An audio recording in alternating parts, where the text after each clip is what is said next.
Hello दोस्तों, हमारे channel रंग बिरंगी दुनिया में आप सभी का एक बार फिर स्वागत है।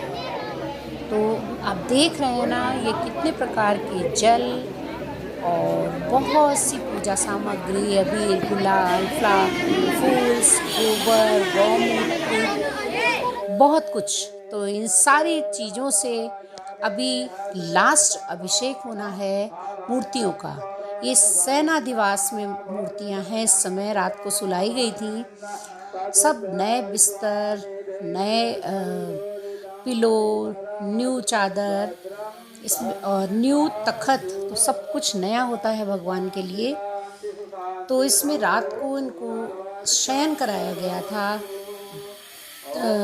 3 अधिवास के बाद, यानी कि जलाधिवास, फलाधिवास और अन्नाधिवास, जो कि वीडियो में नहीं बना पाई।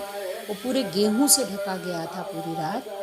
और ये लास्ट सेनाधिवास के बाद अब आज होगी भगवान का अभिषेक। इसके बाद मूर्तियों की पट्टी खोली जाएगी, फिर मंदिर में स्थापित की जाएगी। तो बने रहिएगा हमारे साथ पूरी वीडियो में। क्या क्या होता है सब कुछ देखिएगा। दही, दूध और पल्लव कई सारी चीज़ों के हैं जिनके मुझे नाम भी नहीं याद हैं।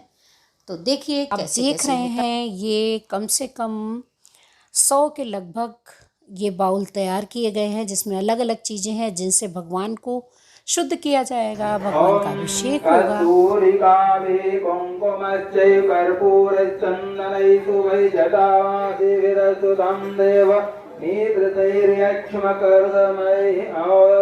अनुलिम्प्यामि देवेशं सदानरवल्लभं सर्वविघ्नहरं शान्तं सर्वकल्मषु नाशनं। एक मिनट जरा पूछो क्या कह रहे हो। आप लोग देख रहे होंगे गांव के लोगों की कितनी भीड़ है। तो पूरे गांव के लोग यहाँ आए हुए हैं, और क्यों ना हो, भगवान का तो सभी को इंतज़ार होता है। कहते हैं यदि शास्त्र गलत हाथों में पड़ जाए तो शस्त्र से भी अधिक खतरनाक साबित हो जाता है। इसलिए पूजा में कोई कमी नहीं छोड़नी चाहिए। पूजा में जहाँ तक हो सके पूरे प्रयत्न करने चाहिए कि सही हो और सही लोगों के हाथों से हो। यदि कोई नर नारायण के प्राण की प्रतिष्ठा करता है, इसमें सक्षम है, तो वह नारायण से भी बड़ा हो जाता है, क्योंकि जन्म देने वाला सदा ही जन्म लेने वाले से बड़ा होता है। इसलिए अपनी नर लीलाओं में स्वयं नारायण भी अपने जन्म देने वाले माता पिता के आगे झुके रहते हैं, उनकी सभी मनोकामनाएं पूरी करते हैं। प्राण प्रतिष्ठा से आशय केवल यही है कि एक ना एक दिन हमें अपनी इस 5 महाभूतों से बनी देह प्रतिमा में उस परमात्मा को, जो इससे पहले से ही उपस्थित है, साक्षात्कार कर प्रतिष्ठित करता है। जब हम अपनी देह में उस परमात्म तत्व को अनुभूत कर पाएंगे, तभी हम संसार के समस्त जड़ चेतन में ईश्वर के दर्शन कर पाएंगे।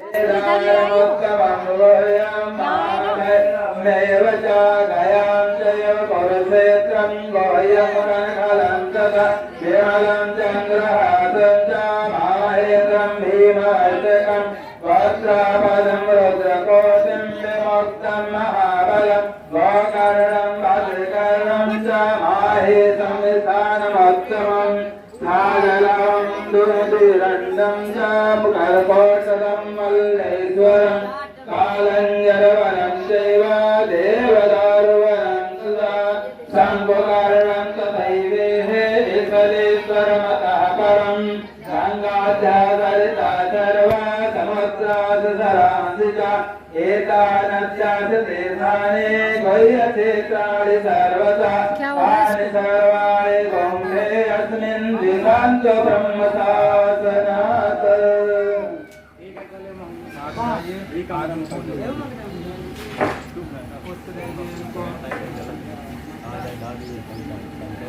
ॐ कलशस्य मुखे विष्णु कण्ठे रुद्रसमाश्रिता मूले तस्य देवता कोशोपसागरा शतश सप्तदेवावसुन्धरा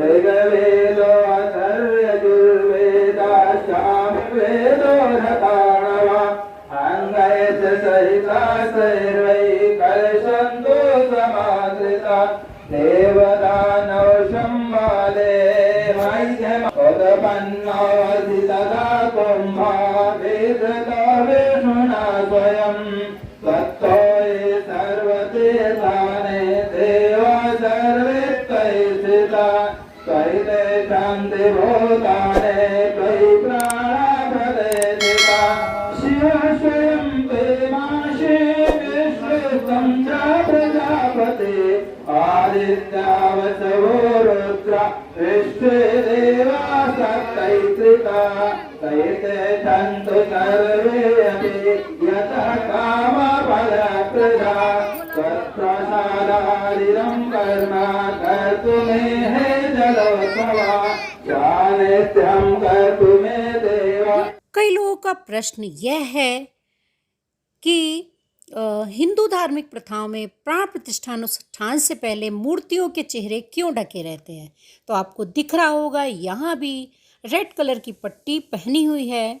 आध्यात्मिक और प्रतीकात्मक महत्व रखती है। ये पहले मूर्तियों को चेहरे के ढकने की परंपरा थी।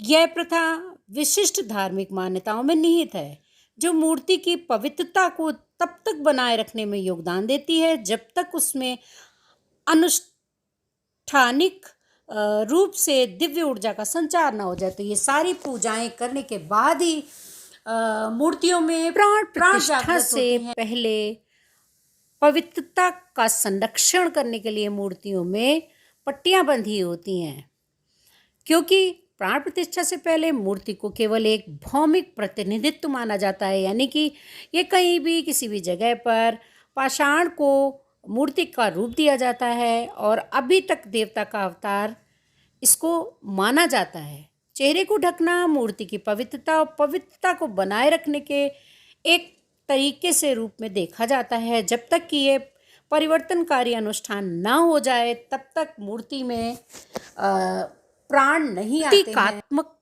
प्रतीक्षा चेहरे को ढकने का कार्य एक प्रतीकात्मक संकेत के रूप में भी कार्य करता है, जो मूर्ति में दिव्य उपस्थिति का आवाहन करने की प्रत्याशा को दर्शाता है। यह आध्यात्मिक संचार की प्रतीक्षा की अवधि का प्रतिनिधित्व भी करता है। निष्क्रिय वस्तु को देवता के रूप में जीवित अवतार में बदल देता है। ढका हुआ चेहरा अव्यक्त अवस्था का प्रतीक है, जबकि प्राण प्रतिष्ठा अनुष्ठान जिसके दौरान चेहरे का अनावरण किया जाता है देवता के प्रकट रूप से संक्रमण का भी। प्रभु की पट्टी जो रेड कलर की बंधी हुई थी वो सोने की सिलाई से खोली गई। उस समय का वीडियो मैं नहीं ले पाई हूँ। दुर्गा पूजा के समय भी देखा होगा कि मूर्तियाँ जो आती हैं उनमें पट्टियाँ बंधी होती हैं और जब उनकी पूजा वगैरह हो जाती है तभी वो पट्टी खोली जाती है। ऐसा माना जाता है कि मूर्तियों की प्राण प्रतिष्ठा करने से, ईश्वर की पूजा करने से लोगों को भय से मुक्ति मिलती है, सभी बाधाओं से मुक्ति मिलती है और कष्टों को दूर करने का मौका मिलता है। यही नहीं, शांति की तलाश में भी भक्त ईश्वर की शरण में प्राण प्रतिष्ठित मूर्ति की पूजा करते हैं। मूर्ति की प्राण प्रतिष्ठा से व्यक्तिगत जीवन से बाधाओं को दूर करने का मौका मिलता है।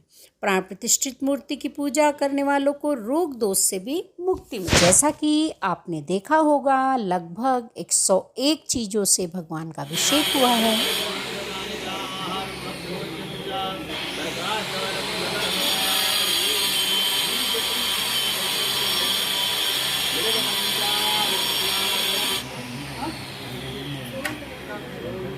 ओम पंचामृतं मया नीतं पयोदधियुतं मधु शर्कराय समायुक्तमिष्टान्नार्थं प्रतिगृह्यतां पंचार्चानं समर्पयामि। ओम सुमङ्गलैर्नित्युतैर्दधि चन्द्रकान्तिभिः श्यामापितं देवसोदं भयविनाशनम्।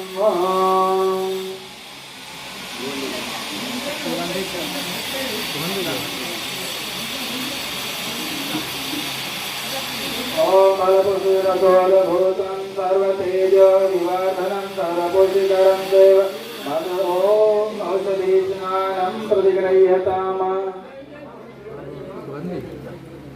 गुलाब जल केवड़ा का जल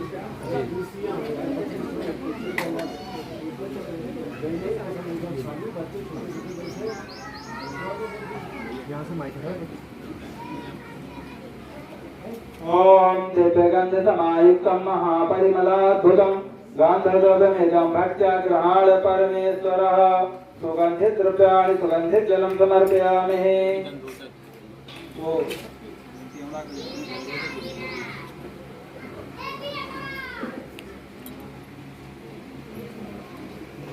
सुगन्धिद्रव्याणि समर्पयामि नानापरिमलद्रव्याणि समर्पयामि।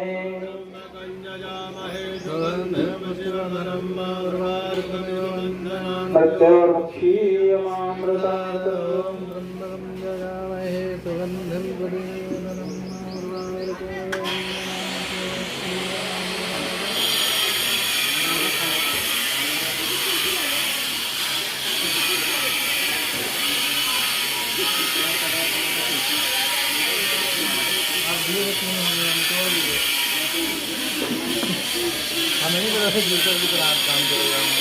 इदं फलं मया देशापितं पुरुषं सफलावाप्तिर्भवेत् जनमनि जनमनि ॐ फलोदकेन समर्पयामि।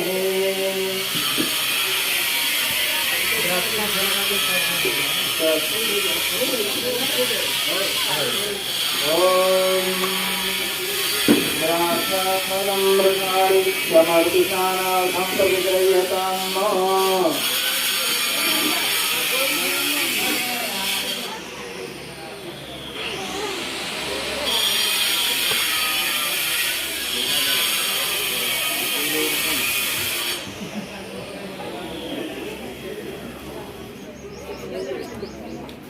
ॐ कदलीफलं समर्पयामि कदलीफलं रसेन स्नानार्थं प्रतिगृह्यताम्।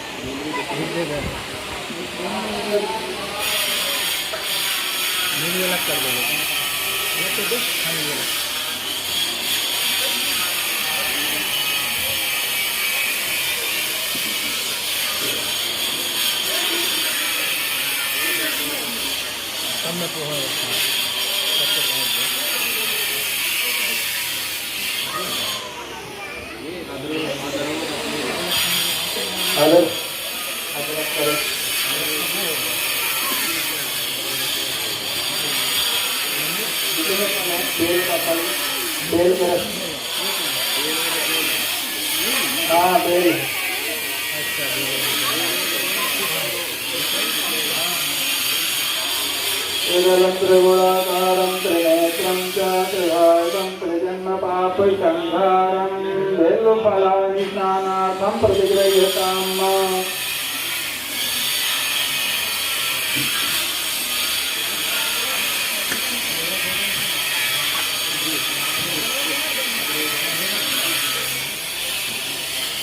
ॐ औषधेषु जलं फलं समर्पयामि।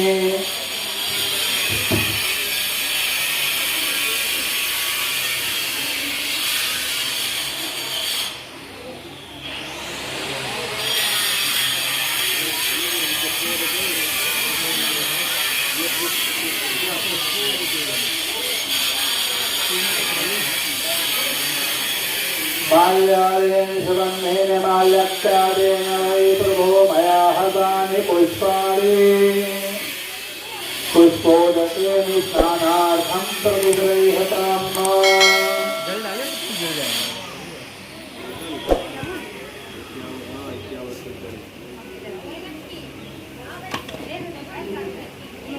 अभी पानी